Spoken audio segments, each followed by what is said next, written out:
आप लोगों ने गांधी परिवार की पीठ नहीं लगने दिया, क्योंकि 2019 में मैं मानता ही नहीं हूँ कि राहुल जी को आप लोगों ने हराया है। राहुल जी को सत्ता शासन ने हराया है। और ये यहाँ के कोई भी आदमी, अभी मैं पत्रकारों से भी बात कर रहा था, मैं कहा ये कह के आप अमेठी वालों का अपमान मत करिए कि राहुल जी को ये हराया है। मैं कहा आपको जब तक जाना पड़ेगा कि किस तरह यहाँ तानाशाही का प्रदर्शन हुआ, किस तरह एडमिनिस्ट्रेशन ने कि क्या रोल यहाँ पे प्ले किया, उसके बावजूद भी 53,000 वोट से हरा पाए। तो क्योंकि उसके अंदर हम लोग आपके सामने कबूल करते हैं, प्रेस भी यहाँ पे है, क्योंकि ये कमी आपकी नहीं थी, ये कहीं ना कहीं हमारे मैनेजमेंट की कमी के कारण हम लोग ये हुए थे। क्योंकि अमेठी की जनता की निष्ठा जब जब भी परखी गई है, तब तक वो गांधी परिवार के साथ खड़े मिले। तो मेरा सिर्फ यही कहना है कि आपको मलाल है कि हम लोगों ने क्या गलती किया, लेकिन मैं कहता हूँ गलती कहीं और से हुई, संताप आप लोग भुगत रहे हैं उसका। ठीक है, आज आगे जाते थे, हमारे एक साथी हैं बॉम्बे में जाते सिर्फ इतना ही कहते थे, हम लोग सोनिया जी के क्षेत्र के लोग हैं, तो वहाँ का कांग्रेसी कहते थे भैया रुकने की जगह है, टिकट कराना है। तो ये एक रुतबा था हम लोग। और टाटा मेमोरियल में कैंसर के इलाज के लिए आप लोग सिंपल, चाहे किसी को जानते नहीं थे, चाहे फोन नहीं कराते थे, सबसे पहले हमारे लोगों का अपॉइंटमेंट होता था। तो ये अमेठी का रुतबा है हमारा।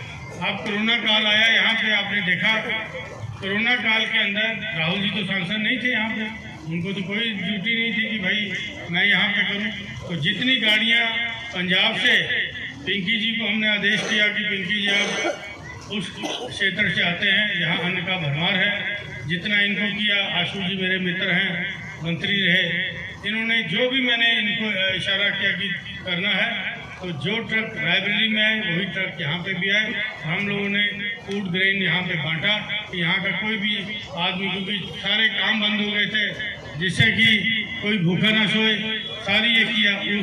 उसको भी देखा नहीं गया इनसे। हमारे गौरीगंज कार्यालय में छापा मरवा दिया एसडीएम से कि भाई देखो ये अन्न कहाँ से आ रहा है, कहाँ से आ रहा है। उस समय भी आप पॉलिटिक्स कर रहे हैं। अन्न कोई गांधी परिवार नहीं खा रहा था, यहाँ की जनता के लिए आया था वो, उसमें भी छापा डाल दिया, सील कर दो, ये कर दो, पूरी इंक्वायरी लगा दो, ट्रक कहाँ से चला, क्या हुआ।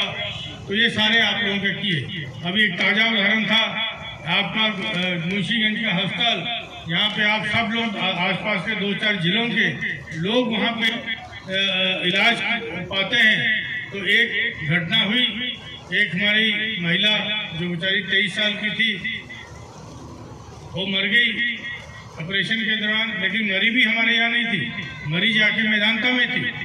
हम लोगों ने जब ये कहा कि भैया यहाँ पे इलाज नहीं है तो आप इसको लेके जाइए, तो कह रहे थे कि हम गरीब आदमी, हम कहाँ लेके जाएंगे। अस्पताल ने तत्काल 40,000 रुपया उनके दिया कि एम्बुलेंस भेजी, डॉक्टर भेजा, मेदांता के अंदर उसको पहले एडमिट किया, उसकी डेथ हुई मेदांता के अंदर। और हमारे यहाँ पे FIR कराई गई। चलिए ठीक है, डॉक्टर के ऊपर FIR कर सकते हो आप। उसके बाद उसकी लाश को अस्पताल के गेट पे रख के भौंडा प्रदर्शन किया गया। और ये है कि हम भी चाहते थे कि डॉक्टर की गलती है तो उसको सजा मिले, लेकिन आप सजा तो आप हजारों लोगों को देने लगे, अस्पताल ही बंद करके।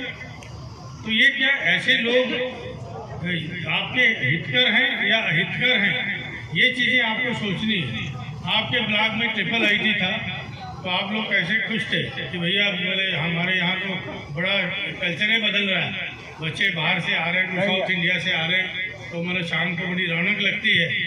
इनसे बर्दाश्त नहीं हुआ, जबकि इन्हीं की मंत्रालय का वो चीज़ थी, वो बंद हो गई। ठीक है, जो आपको दिया उसका हाल आप देख ही लो क्या हो रहा है। तो मेरा ये कहने, अच्छा हमारे यहाँ पे एक गुंगवास में कम याद है आपको, गुंगवास?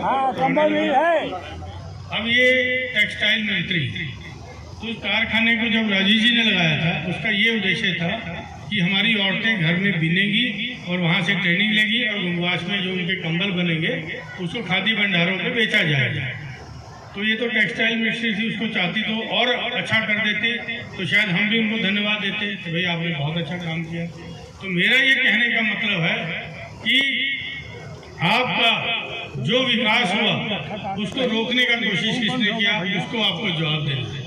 उसके बाद हमारे यहाँ फूड पार्क लगना था जगदीशपुर में, उसका शिलान्यास भी हो गया था। शिलान्यास हुआ जगदीशपुर के अंदर इंडस्ट्री एरिया में, उसके बाद वो भी रुक गया। उसका सीधा लाभ किसानों को होना था, वो रुक गया। एक हिंदुस्तान पेपर मिल जो कि बहुत बड़ी मिल लगनी थी, उसका काम ये हमारे KN सिंह जी के ट्रस्ट था, विनोद सिंह जी को आप जानते होंगे, उन्होंने हम लोगों को 100 कुछ एकड़ ज़मीन दिया कि अगर मिल लगेगी तो हमको खुशी होगी, ये ज़मीन पड़ी है। लेकिन उसके बाद हमारी गवर्नमेंट बदली, तब से वो भी साफ हो गई।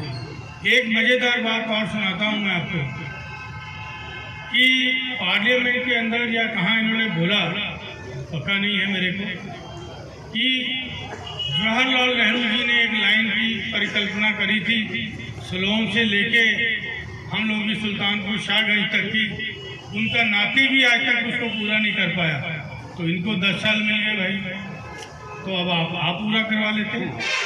उस नाम से एक चिड़िया भी नहीं उस लाइन की यहाँ कहीं दिख रही, क्योंकि बोलना बहुत आसान है, काम करना बहुत मुश्किल है। क्योंकि यहाँ की बहुत सी आप लोगों को गिनाते हैं कि हमारी उज्ज्वला योजना, इतने लाख सिलेंडर, इतने इंदिरा आवास, पहले इंदिरा आवास था हमारी स्कीम थी, इन्होंने उसका नाम बदल के प्रधानमंत्री आवास किया, तो इतने हमने लगाए, इतने शौचालय बनाए, लेकिन कभी इन्होंने देखा है वो स्कीम धरती पे कैसे इम्प्लीमेंट हो रही है। आप गांव के गांव में चले जाइए कि शौचालय में तो भूसा भरा हुआ, ठीक है, सिलेंडर कोई भरवाने नहीं जा रहा, इतना महंगा हो गया, ठीक है। इलेक्शन आता है तो 200 रुपये सिलेंडर सस्ता हो जाता है, इलेक्शन खत्म होता है तो 400 रुपये बढ़ जाता है। तो जनता कोई ऐसा तो है नहीं कि जनता समझती नहीं है इन चीज़ों को। आपके यहाँ पे सबसे बड़ा मुद्दा है हमारा बेरोजगारी और महंगाई, क्योंकि इनके घोषणा पत्र में जब 2014 में आए थे, क्या कहा था कि हम हर साल 2 करोड़ नौजवानों को नौकरी देंगे। तो 10 साल हो गए, 20 करोड़ नौजवानों को नौकरी मिलनी चाहिए, तो हमारे यहाँ भी 200-400 नौकरी तो आनी चाहिए थी।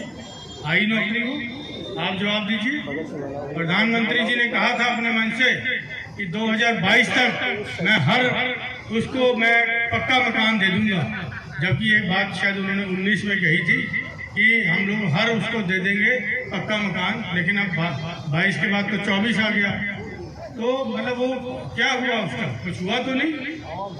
लाखों बेचारे जो हैं झुग्गी झोपड़ी में आज भी रहते हैं, कहीं मड़ा बना के रहते हैं।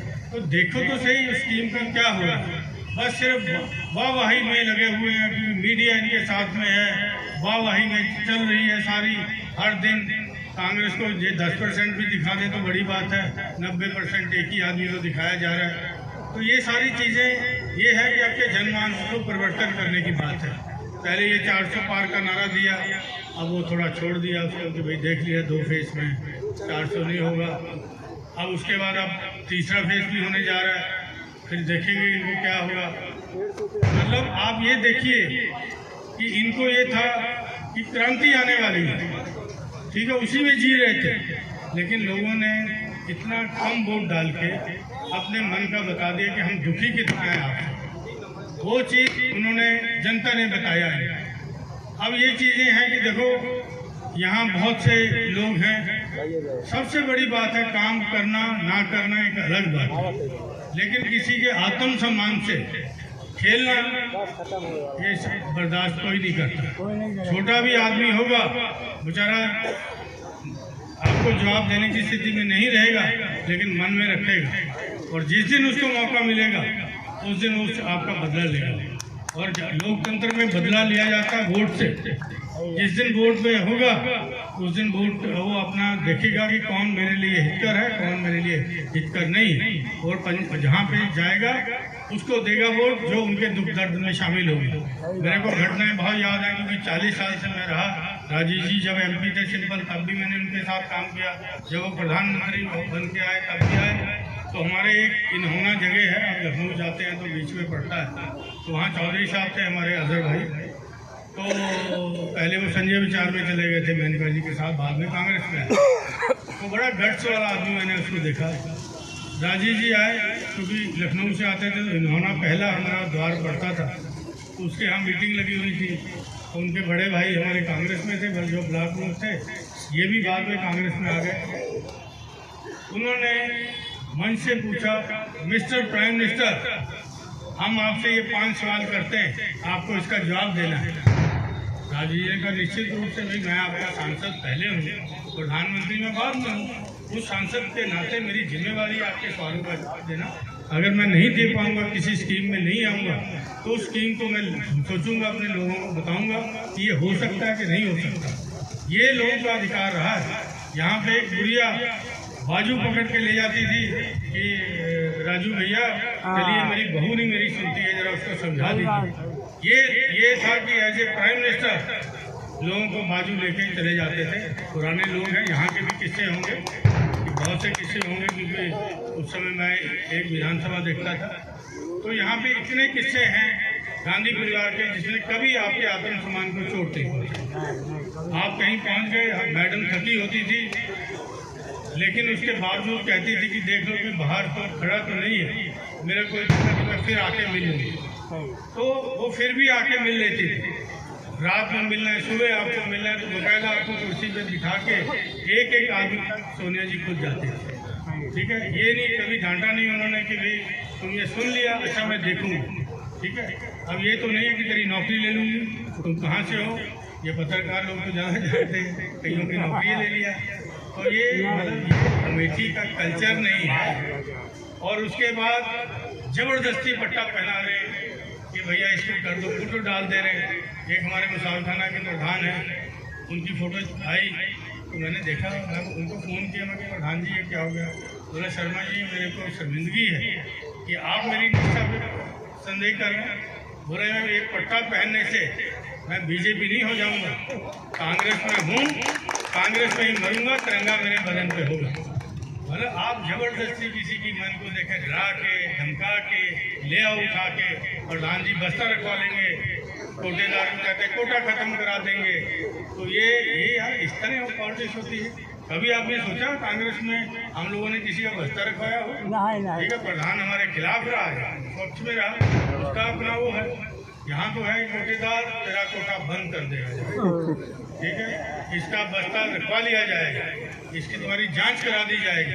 तो आदमी मन मार लेता है, लेकिन जिस दिन उसको फैसला लेना है उस दिन वो उसका जवाब वोट से देता है। तो लोकतंत्र में कोई गोली नहीं चलाई जाती है। लोकतंत्र में जो है आपका मत, ये बुलेट से भी ज़्यादा बैलेट होता है लोकतंत्र में। उस बैलेट की ताकत, उस मत की ताकत आपके हाथ में है, उसको कोई नहीं छीन सकता। वहाँ कोई ना दरोगा खड़ा होगा ना कोई और खड़ा होगा, बस बटन दबाएंगे आप ऊपर तो कोई दरोगा भी नहीं पूछेगा कि भाई आपने कहाँ दिया, क्योंकि दबाव बनता है उन लोगों के ऊपर, उनको लगता है ये कमज़ोर है। अपनी ताकत समझिए कि मतलब अपनी ताकत एक बार 10 लोग इकट्ठे होकर कह दीजिए कि आप इस तरह का हमारे साथ नहीं कर सकते। अभी हमारे सेक्टरों का काम शुरू हो जाएगा शायद कल से या परसों से, तो आपके बीच हमारे सेक्टर के लोग भी आना जाना शुरू करेंगे। और कांग्रेस के जो हमारे न्याय हैं और 25 गारंटियाँ हैं जो आप लिए हुए यहाँ बैठे हैं, तो इसको आप पढ़िए जरूर। इसके अंदर हमने सारे वर्गों को कवर किया, किसान की भी बात है, महिला की बात है, नौजवान की बात है, सबकी बात इसके अंदर है। और ये वो है जो जहाँ जहाँ हमारी स्टेट में रूलिंग है, जहाँ जहाँ कांग्रेस की गवर्नमेंट है, वहाँ ये लागू हो रही है। मेरा सिर्फ इतना ही कहना है कि आपने जो खोया गौरव है आपका, जिस दिन जाइए बूथ के ऊपर उसको याद करिए कि किस तरह प्रधानों को हड़काया गया, किस तरह कोटेदारों को हड़काया गया। कि लोकतंत्र में यार दिल जीत के वोट लो, दिल को दुखा के किसी की कोई वोट नहीं ले सकता। हम लोग यहाँ पे जो राहुल जी ने यात्रा करी, उन्होंने कहा कि नफरत मिटाओ, मोहब्बत जगाओ, मोहब्बत की दुकान, उन्होंने कहा कि हम मोहब्बत की दुकान खोलने जा रहे हैं। तो ये यहाँ की जो आपका जो है, जो आपका किरदार है, वो गांधी परिवार से जुड़ा हुआ है। यहाँ पे हरचंद जी बैठे हैं, एक बार सबसे पहला केस लेके आए ओम प्रकाश का, हरदे का मारूफ का खराब था। अभी ओम प्रकाश बैठा कि नहीं? हाँ बैठे। ये आया वहाँ पे हमारे हरचंद जी के साथ में, तो उस समय हमारा सेटअप बैठा नहीं था। मैं कहा हरचंद जी आप चिंता मत करो, ये लड़का यहाँ से ठीक होके जाए। तो ये ठीक होके आए। आज तक मैं इतना ऋणी है कि मैं कभी भी बात कर कांग्रेस की कभी मैंने इसके मुंह से एक शब्द नहीं निकलता। तो ये हम लोगों ने कितने लोगों को इंजीनियर बनाया, इसका जवाब दें कि उन्होंने 5 साल में कितने डॉक्टर बनाए इस क्षेत्र के। हमारे पास लिस्ट है, हमसे बहस करें, हमसे पूछे कितने हमने इंजीनियर बनाए अपने टाइम पे, वो हमसे पूछे, हमसे वो जवाब दें। अब प्रधानों का जो 15वें वित्त योग का पैसा था वो तो हर प्रधान को आता ही है, उसको भी जोड़ लिया कि ये मैंने दिला दिया। ठीक है, प्रधान कहते हैं भैया ये तो हमारे को पैसा ऐसे ही आना था, तो इसमें सांसद जी तक क्या मतलब है। लेकिन वो अपनी बुकलेट में बताती हैं इतने करोड़ इस गांव को दिया, इतने करोड़ इस गांव को दिया। वो क्या आप लोगों को मूर्ख समझते हैं कि ये पैसा ग्राम सभा का है, जो गवर्नमेंट ऑफ इंडिया का पैसा है, जो हर को जाना है, इसमें किसी की मेहरबानी नहीं है। तो वो आंध्रा में भी लग रहा है, हिमाचल में भी चल रहा है, यूपी में भी चल रहा है और मध्य प्रदेश में भी चल रहा है। तो मतलब ये चीज़ें ऐसा लगता है कि उन्होंने समझ लिया है कि अमेठी के लोग को कुछ पता ही नहीं, बस जैसा मैं कहूँगी वैसे ये करेंगे। लेकिन अमेठी का आदमी बहुत होशियार है। ये वो धरती है, जब एक प्रधान थे गौरीगंज के पास के, राजी जी गांव में दौरा करते थे, आपको पता, खुद ड्राइव करते थे, सोनिया जी बगल में बैठती थी। उन्होंने कहा कि राजी जी आप जैसे देश के प्रधानमंत्री हैं तो मैं भी अपने गांव का प्रधानमंत्री हूँ। ठीक है, उन्होंने कहा हाँ भाई तुम लोकतंत्र की सबसे पहली इकाई के मतलब वो हो। उसके बाद फिर क्या हुआ, उसके बाद प्रधान ने कहा कि बोले प्रधान जी कहना क्या चाहते हो। प्रधान जी ने कहा कि